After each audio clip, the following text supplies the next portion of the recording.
યાદ રાખજો, મોત કશેથી પણ આવી શકે છે। સુરત રેલવે સ્ટેશનના પ્લેટફોર્મ નંબર 1 પર વિચિત્ર અકસ્માતની ઘટના સામે આવી છે।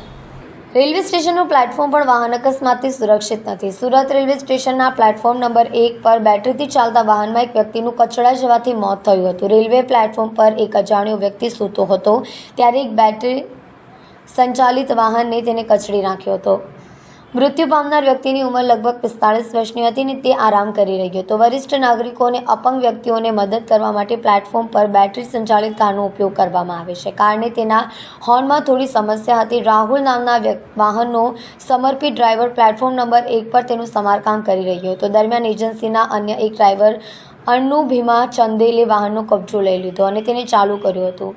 તેને એક્સિલેટરને જોરદાર રીતે ધક્કો મારતા કાર અનિયંત્રિત થઈ ગઈ હતી અને પ્લેટફોર્મ પર સૂતી એક વ્યક્તિને કચડી નાખી હતી। પોલીસે જણાવ્યું હતું કે ભોગ બનનાર તેના દેખાવ, કપડાં અને સંપત્તિથી મુસાફર જેવો લાગતો ન હતો।